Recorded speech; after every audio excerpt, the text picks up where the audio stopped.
Salut, c'est Kenny, bienvenue dans cette vidéo. Donc là, je suis en forêt, voilà. Et aujourd'hui, je vais pas faire une vidéo sur l'immobilier, je vais faire une vidéo sur la gestion financière, la gestion des comptes, parce que j'ai lu un petit truc, un petit article en fait sur internet. Je me rappelle plus si c'est Nouvel Observateur, enfin ou voilà, qui dit en fait qu'il y a plus de 60% des Français qui sont à découvert avant le 15 du mois. Donc voilà, donc si jamais tu me suis sur cette chaîne et que tu veux investir dans l'immobilier, je trouve que c'est important d'assainir ses finances et d'avoir une bonne logique financière en fait avant d'investir dans l'immobilier. Parce que si tu veux investir dans l'immobilier, c'est bien d'avoir des comptes sains, c'est bien d'avoir de l'épargne, c'est bien d'avoir une bonne mentalité au niveau de ses comptes, de ne pas trop dépenser, de ne pas faire n'importe quoi pour justement te constituer petit à petit, comme je dis souvent, un coussin de sécurité et être plus tranquille. Alors avant cette vidéo, pense à cliquer sur le bouton s'abonner, donc comme ça tu vas être au courant de chaque vidéo que je vais sortir, et en plus ça va m'aider donc à faire croître cette chaîne YouTube si t'aimes bien ce que je dis, si t'aimes bien ce que je fais. Donc voilà, désolé, je surveille en même temps mon chien pour pas qu'il aille trop loin. Alors première chose pour moi, il faut investir son argent ou dépenser son argent. Moi je dis plutôt investir son argent dans des actifs. Ça veut dire des choses qui te ramènent de l'argent. Donc par exemple la différence entre actif et passif. Donc une voiture, c'est un passif. Tu l'achètes par exemple 10 000 euros. 3 mois après, elle coûte plus que 9 500 euros. Elle perd de la valeur dans le temps. Il faut la réparer, il faut l'assurer, etc. Donc c'est quelque chose qui te coûte de l'argent. Donc ça, c'est un passif, ok. Un actif, c'est quoi? C'est par exemple des dividendes boursiers, c'est par exemple l'immobilier, c'est les loyers que tu vas toucher. Tout ça, c'est des actifs, c'est des choses qui vont te rapporter de l'argent, d'accord? Donc voilà, là maintenant on a vu ce que c'était, on met ça de côté.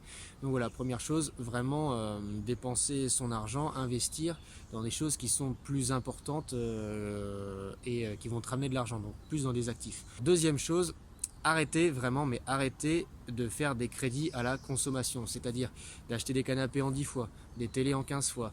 Vous avez une télé qui fonctionne très bien, mais vous voulez quand même la nouvelle. Alors vous allez celle-là la revendre peut-être sur le bon coin ou la mettre dans la chambre et ensuite en fait acheter une autre télé en 15 fois. Des télés à 5000 balles, etc. Enfin ça, j'ai des copains qui le font et enfin bref. Voilà, on va pas trop en parler, mais si vous voulez avoir une gestion financière sereine et être bien et arrêter d'investir et justement avoir de l'épargne, et arrêter d'être dépensier et de pas réfléchir en fait et vous dire oh bah c'est bon si je prends un truc en 10 fois sans frais, c'est impeccable.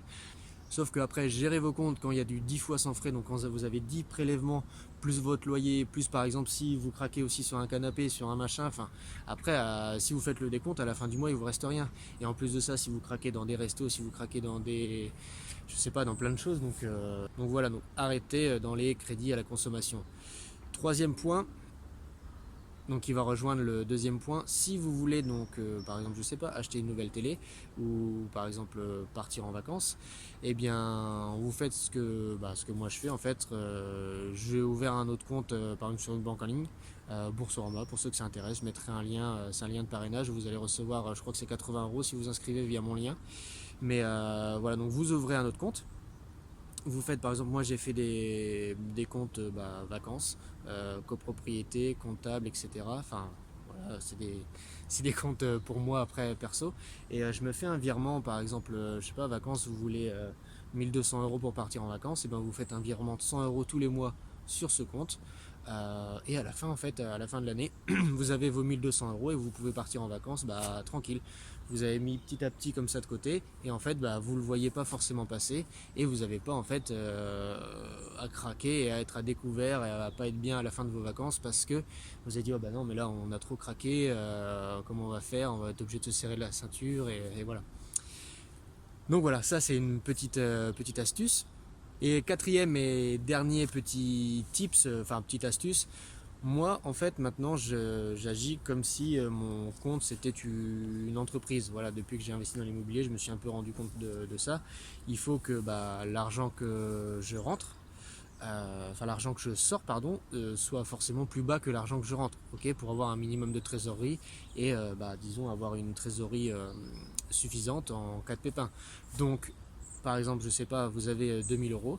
2000 euros de salaire, il faut que voilà, vous ayez par exemple allez, 1007, 1008 max de sortie d'argent. Comme ça vous fait 200 € d'épargne. Et donc comme ça, en fait, cette épargne, vous la mettez de côté, ok.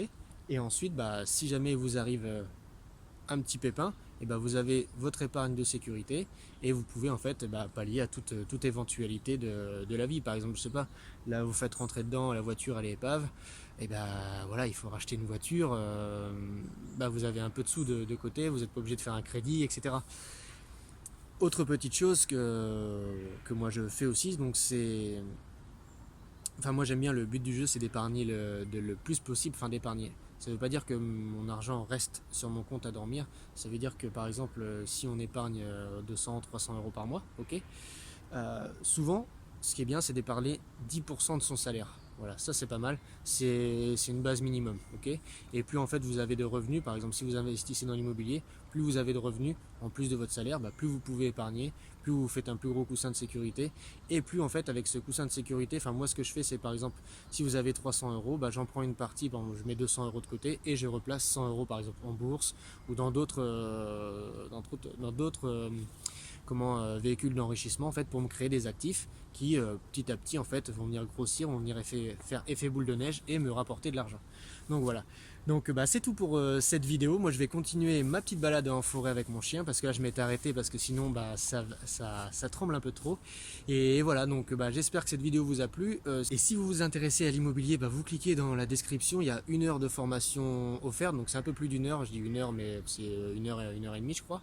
Et donc c'est sous 4 vidéos où je vous montre comment trouver un bien rentable, comment faire une demande de financement sans apport, comment trouver le bon locataire, comment faire avec les devis, les travaux, etc. et comment déclarer son appartement.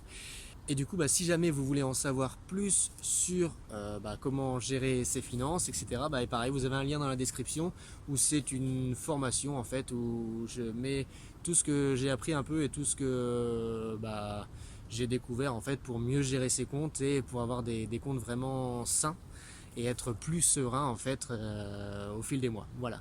Donc je vous dis à bientôt pour une prochaine vidéo. Ciao.